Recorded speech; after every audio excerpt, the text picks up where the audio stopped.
In this video we are going to talk about some of the important aspects that addressing balance in the post-stroke situation brings. I will explain in detail why this is a crucial element of your rehab, or at least it should be. Later in the video I'm also going to give you some information on how you can learn all of this, how you can start applying this in practice, whether that's in your own clinic, working with clients, or whether that's because your spouse has had a stroke. I have some exciting news about that we have been working on for quite some time. In this video, first we're going to talk about balance. Why is balance so incredibly important? First of all, I'm going to address that balance is an issue for pretty much all stroke patients, post-stroke situation. So that's one. Then we're going to talk how we can utilize balance to accelerate the whole rehabilitation and learning process after stroke. And then I'm going to talk in item number 3, how all the different layers of balance and how we can start addressing them, what to look at. So 3 items today, and then I'm going to tell you a little bit of how you can apply all of this knowledge and that of the previous videos, but that we keep for later. So why is balance so important? Well, if anything happens to the brain, what most people don't realize is that the systems that are most ramified, they are often involved in what's happening after stroke. What do I mean with that? If we look, for example, at eye functionality, that is very much involved. So eye functionality has a lot of different pathways. It goes to the primary visual cortex. We have a temporal component, we have a parietal component, we have a lot of centers in the brainstem, in the cerebellum and in the frontal lobe that have an effect on eye functionality, and eye functionality is pretty much found on all different layers of the brain. So if something happens anywhere, you will see that back in what's happening with the eyes. That is a topic for a different video, because eye functionality is usually affected by stroke, can also be used in the rehab process. That is something that we teach to our trainers, and we have a lot of support and also we have a lot of results from taking the eyes and eye functionality into consideration in the rehabilitation process. So eye functionality, the way vision is processed in the brain, very important. You have to look at that, but that's for another video. Then the other system that is very much involved after stroke and is probably one of the most ramified systems in the brain is, if this is the left hemisphere, this is the right hemisphere, this is the corpus callosum. Here we have the brainstem, cerebellum. Balance is pretty much involved at all levels. We have a peripheral balance system that's usually not affected. So the vestibular apparatus and the saccule, the utricle that measure translations, not affected. But centrally, the central integration of balance is often affected. So what we see is that even if you don't have a stroke in the brainstem areas of the pons and the medulla, or the midbrain, or the cerebellum, we often see balance problems. We often see that the integration of balance in the parietal areas, in the association areas, in the primary vestibular cortex can be affected. We see that the central integration where everything comes together in the brainstem, the reticular formation, we see functional changes. So if we start testing balance and we take into consideration that there's spasticity or weakness in the leg, we take that factor away, we still see that the vestibular system, the central integration of all the balance systems is disturbed, and it will have a big effect on your rehabilitation efforts. So we have to look at it and we have to address it. But it is complex because, and that I will talk about in item number 3, we have a lot of layers to the balance, to the vestibular and the central vestibular integration. This is very interesting. There's a lot of, this is not something I come up with. We know that from the research, but you have to know your research. And one of the things that is happening at this moment is that we have the so-called tongue stimulator, the PONS device, and they have, I think they have got an approval in Canada and in the States to do protocols with stroke clients to have an effect on this central vestibular integration by tongue stimulation and having the stroke clients go through a lot of different exercise routines. So, vestibular balance integration, hugely important. If you don't address it, we have like a component that's not working, your body is off, literally off center. I already told in previous videos, you have to know where you are in space, where your limb is in space, but you also have to know where your total body is in space. So look at the balance system and start addressing the balance system, and not just with simple regular exercises. More on that later. So that was item number 1. Now item number 2, what is very cool is that when we address balance, we accelerate the learning curve. What do I mean with this? If you ever seen a client with acute balance problems, that is really threatening, because you have to know where you are in space. If your spatial orientation is lost, it is perceived as very threatening. So that is one. So what happens in the central nervous system is that the central nervous system goes on high alert whenever there's a balance issue, even if you're not even aware of it. So what happens is that whenever there's a balance issue, the learning curve in your central nervous system goes up tremendously. This is what happens. So if we bring an element of balance into the training, we see that the learning curve in the central nervous system goes up, because the central nervous system senses that there is danger and accelerates its efforts to literally survive. You don't want to fall, so we want to prevent falls. We address balance, we enhance the learning curve in the central nervous system. So addressing balance is not just there to enhance balance itself, prevent falls, but also to accelerate the learning curve. So whenever an exercise works, you can add an element of balance, of instability to it to enhance the learning process. So that's something I don't see very often in post-stroke rehab, but this is something that you should add, but in a safe way. So, point number 3. So you cannot just say, I'm going to do some balance exercise, because you have to look at the different components of balance, and you have to look at that you are not compensating with the good side to maintain balance. So what we often see, if we look at the center of pressure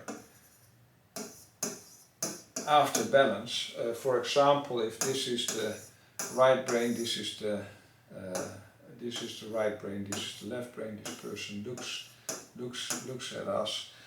What we often see when there's problems in the left hemisphere, we start to go, if this is the right side and this is the left side, we see that we start to put pressure more on the right side, and depending where in the central nervous system the stroke is, whether you put yourself more in front, like often that can happen with a cerebellar lesion, or more towards the back. And and most people that have fatigue, they will put the center of pressure to the back. With the right brain lesion, it's a little bit different, because you can see that people put the pressure more to the left if this is the center.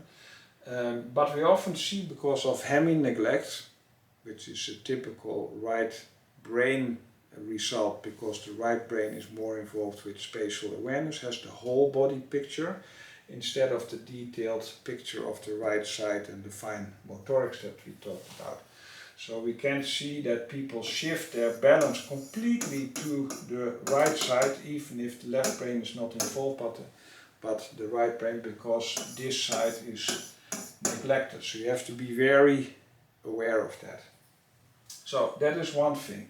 So one thing to increase this item number 3, to increase balance, is to really work on the affected side, get the movements going, because we get like remember that we talked about the sensory feedback from the body going to the primary sensory areas, to the secondary sensory areas, but also to the association areas and the primary vestibular areas, that if we drive this, we are more aware of where the limbs are in space, and you have less of a chance to have a balance issue. Plus, if we get the ankle working, the ankle mechanisms, the hip mechanisms to stabilize balance, we have to work on the ankle mechanisms, we have to work on the hip stability, on the glutes and the hamstrings to create stability. So that is one aspect of balance problems. Then we have to look at, are there integration problems in the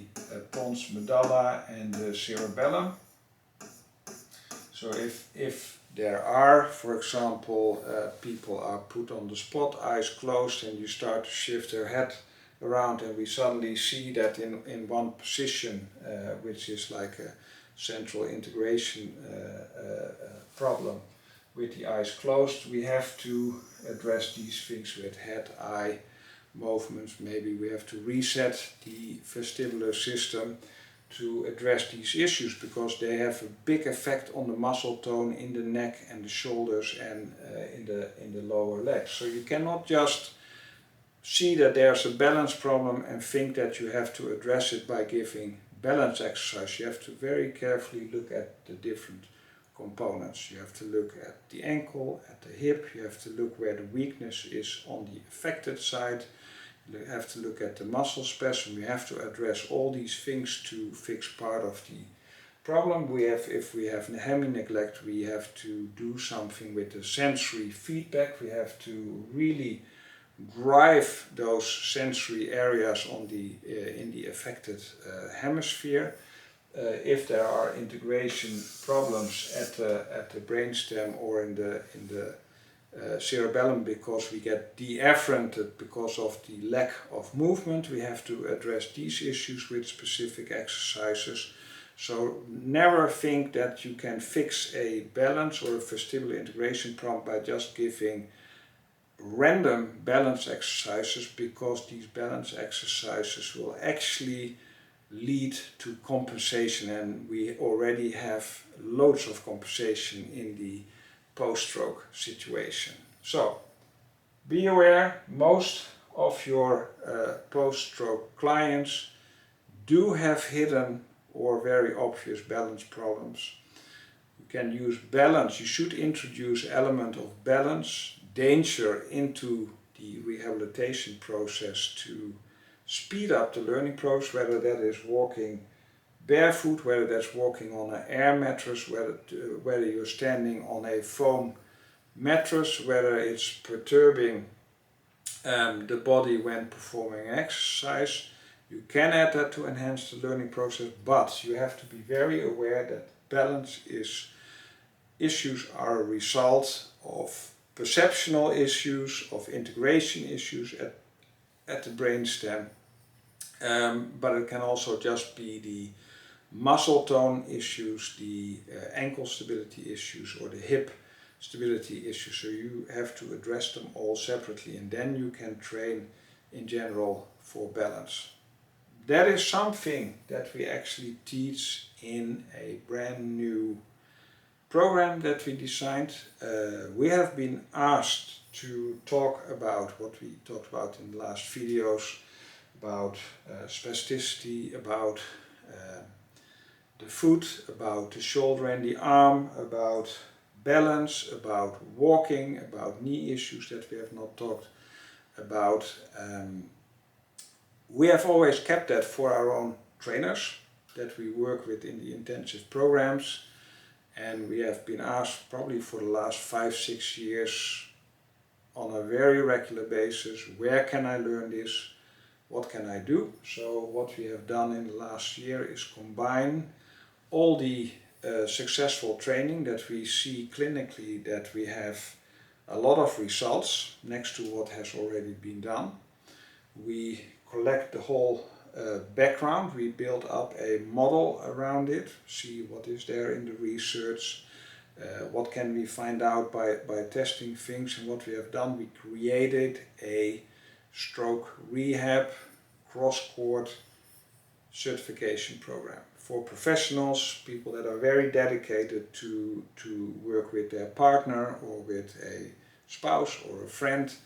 And we systematically put in all the elements that make rehabilitation to be more successful than it already was, and to go to a next level and address the issues that are still there, even if they had the most fantastic rehabilitation. So what we constructed is a certification program that has the elements about spasticity management, foot drop, ankle stability, walking issues after stroke, hyperextension of the knee. We have a shoulder and arm hand program built in. We have a balance program built in.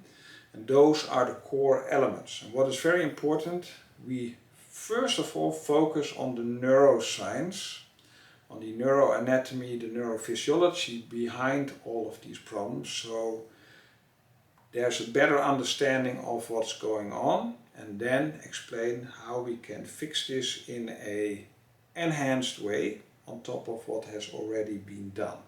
So there's a very thorough neuroscientific recent background, clinical experience that we had ourselves behind all these 6 elements in the certification program. Then in a 6-day program, we address all these issues. We do a lot of hands-on practical next to the theoretical background and how the protocol works. And that leads to a all-round program that pretty much covers 60-70% of the biggest issue that remain after initial or years of stroke rehabilitation.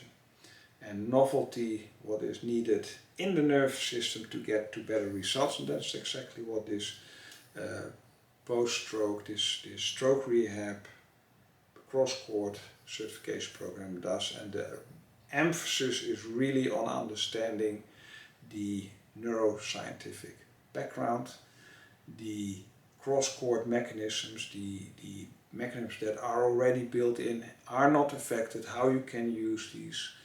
Look at quadrupedic movement using all fours and couple the motions. Look at interlimb transfer, interlimb coupling to get way better results.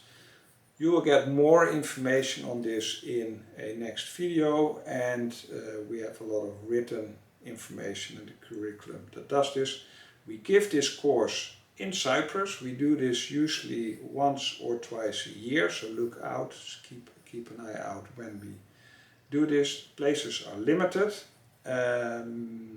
Dedication is the most important factor, but I'm sure, since we already had a lot of people that have asked for this, that this has sparked an idea in your head might be interesting for you. Thank you for listening to this series of videos. Hope to see you in the next one too. Bye.